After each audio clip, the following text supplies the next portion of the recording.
Welcome to the Rise Up Sessions, a psychology podcast about real life, real change, and the decisions that shape us. Okay, big decisions in life start with fear. Nothing starts safe. Let's start with this. If you want real change, nothing will be safe. All of the decisions that I made, quick, easy, slow, fast, didn't matter. They all changed my life, and that's what we're going to be talking about today. We're going to be talking about risk versus safety, reward versus stability, and how that can change your whole life. So for those who don't know me, I'm Zisa. I'm a licensed therapist. I'm also a former police officer. I'm a business owner. I'm an immigrant. And I want to talk about psychology and risk and how risks make us grow. And these come from decisions. So let's get to. It started with the couch. I needed a couch for my new therapy business, and the way the doors were in my very, very cheap office that I somehow found on Craigslist were very narrow, so I couldn't get a whole couch in there. So I thought it was brilliant, and I thought I was going to get a futon, and I did, but it was extremely uncomfortable. And the only reason I knew that was because everybody was doing the tushy dance in there. Nobody said anything because people would prefer to be nice or polite or safe than tell me that the couch was uncomfortable and I needed to get a different couch. And I remember thinking, when finally somebody said something, I remember thinking, somebody should have said that. Like, if this were Israel, somebody would have said something right away. Like, what's with that couch? Switch over that couch. What's wrong with the couch? Which made me think about my whole life, right? And my whole way into the risk-taking business, right? Risk being the entry fee. I was a cop, as I mentioned. I was a cop back in Israel. That's not safe. That's risk-taking all day long. I was once caught, we were doing a foot chase at like 4 a.m. in Jaffa. If you don't know, Jaffa is mostly Arab, and we were Israeli and Jewish. And I'm caught at 4 a.m. with running after somebody's, and I was not in great shape at the time. And so, could use better shape now, but running after them at 4 a.m, and I find myself completely alone in the middle of Jaffa, 4 a.m, a woman by herself in a police uniform. Like, could I have had a bigger target on my back, right? So, and that was the moment that I realized that the risk in this case was not worth the growth. The growth moment for me was get back in the gym, which I did, and I started working on my sprinting skills. The idea, though, was that I needed that moment. It was not worth staying the same in order to get that change, right? It was not worth. Have you ever had that? Have you ever had that? If I stay like this, nothing's going to change and it's going to be bad. That's what I want to really focus on today, right? The decision making that changed my life. That if I had stayed the same, sure, it would have been stable, but it would have been maybe not bad, but certainly not where it is today. Just another example, I was supposed to go to study business. I was going to go for my business master's in St. Andrews, in Scotland. Yes, the famous St. Andrews, where the prince, whatever his name is, met Princess whatever her name is, Kate whatever. I was supposed to go. I could have met a prince. And my visa didn't come through, and I couldn't get my visa in time. I would have missed a whole bunch of the year. And so I ended up staying in Israel for 5 years. And then after that, coming here, I could have pushed for it if I really wanted to. I really could have done the safe thing, but instead I took the risk, went with it. And here I am today. And I got to tell you, as much as it would have been nice to have potentially met a prince, chances are I wouldn't have, and it would have been whatever it would have been. But I'm so okay with where I am today. Like, I'm so happy with where I am today, given the risks and the changes that I took, that I'm really okay with things having turned out the way they did. So I mentioned that I'm a business owner.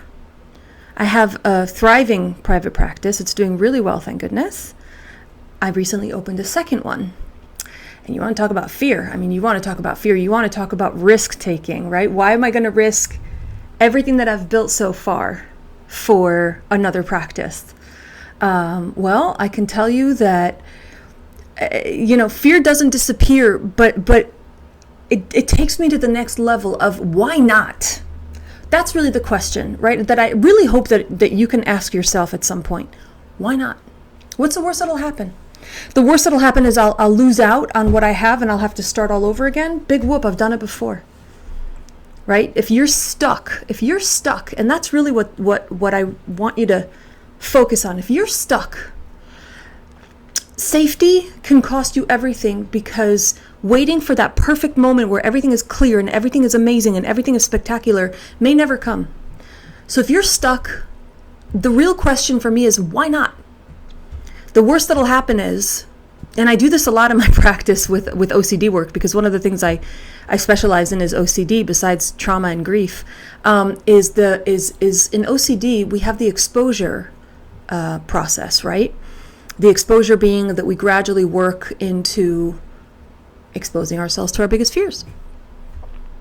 In this case, I want you to kind of take a leap of faith and say, why not? Let's do the exposure to the big thing right away. If I'm stuck, it's because I'm waiting for something that may never come. That perfect moment, the perfect person, the perfect situation. I want to put everything in place. I didn't have anything in place. For fuck's sake, I had nothing in place. I had $50 in my pocket, 0 patients, as in, well, both, right? Because I'm Israeli, I have no patients, but I also didn't have any clients. And I hustled my way into that futon that came into my office, which actually managed to make it through the door. I offered people really, really, really low price therapy just to get them through the door, and just made it happen because I didn't have anything, not to lose, but like I didn't have anything stopping me that was worth stopping for. I was so stuck. I was sick and tired of working for other people. I was making way less than if I had worked for myself. I was stuck for so many years. I was stuck in a marriage that didn't work for me for a lot of years, and I finally left it about 1.5 years ago. I was in that relationship for 8 years. If I waited for the perfect circumstance, I would still be there and I would still be miserable. And I needed to do these things for me even when the circumstance wasn't right. It wasn't perfect. The risk taking was worth everything. So the confidence to do it didn't come from the preparation. It came from having done it and then saying, oh yeah. And again, what do I have to lose? Everything. But if I lost everything, right, to do with the OCD and exposures, so what? If I die, I'll be dead and I won't know and I won't care. And if I don't die, it's all figure-outable. It is all figure-outable. If I lose both of my businesses tomorrow, it would suck big time. It would suck. It would also be an opportunity for another risk. It would be opportunity for another risk to not be stuck and to keep going from there. And the only way I can frame it is in the CBT framework, which is I behaved my way out of the thought. You cannot think your way out of a behavior. If I'm smoking cigarettes, right, and I think to myself, I should quit, but I'm still smoking, I'm going to keep smoking. If I put down the cigarette, change the behavior, eventually the thought will follow, oh, we're not smoking anymore. So I behaved my way out of the thought in the sense that I took the risk, just went with it, and whatever happened later. And I'm making it sound like there were no consequences. Dude, there were so many I made all of the mistakes, and I nearly had to shut my doors, and I had to... I have a family member who is extremely generous and was willing to help me with thousands of dollars so that I wouldn't shut my door. And yes, I paid back every cent. But the point is that I had to ask, and I had to...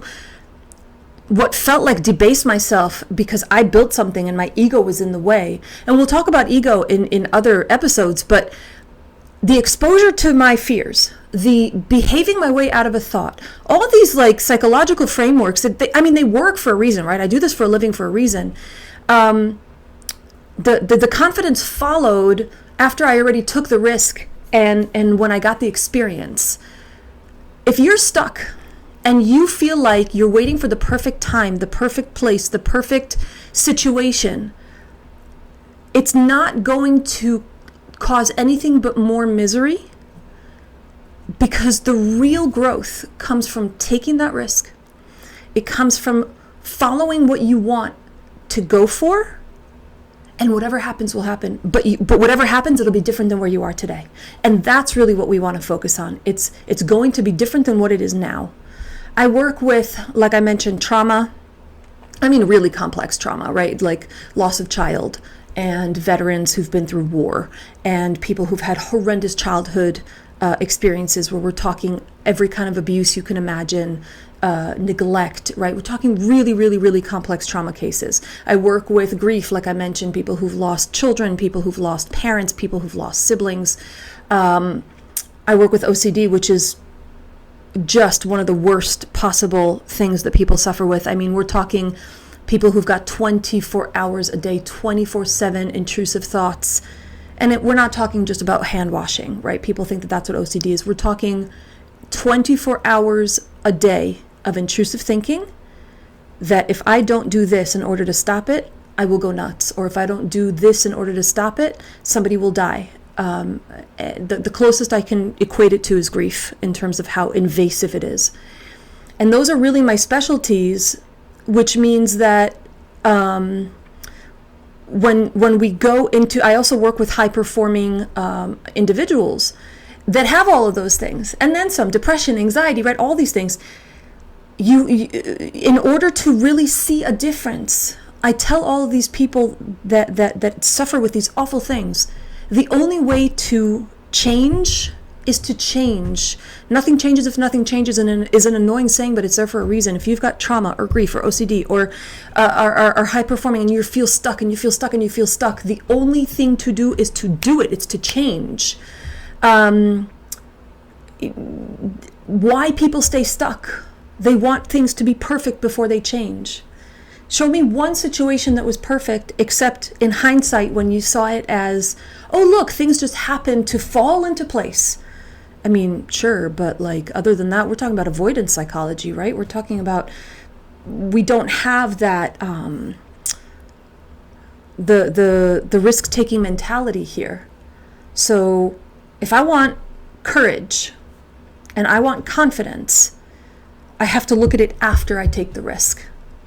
And I'll close with this. My favorite definition of courage is doing the action even if everybody would understand if you didn't.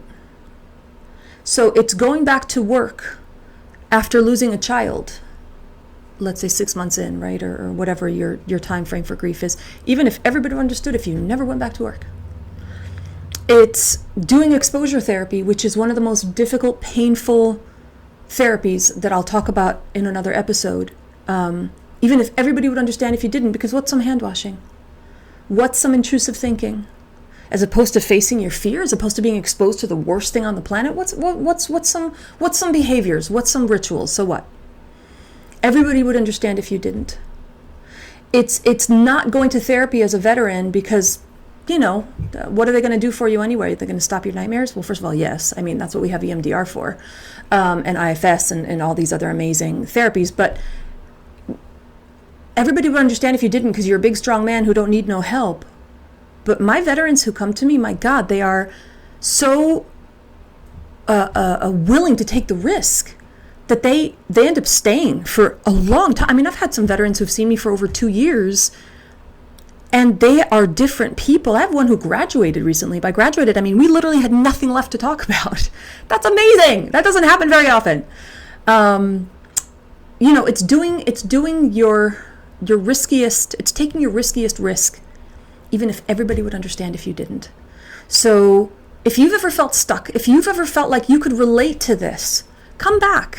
We'll talk about these things in future episodes. I want to talk about my divorce. I want to talk about immigration. I want to talk about opening businesses. I want to talk about all these things because I think that you can relate to it. And I think that if you can relate to it, you'll also start seeing that my risk-taking willingness changed my entire life. Safety and stability mean nothing if that stability and safety are keeping me here when I could be here.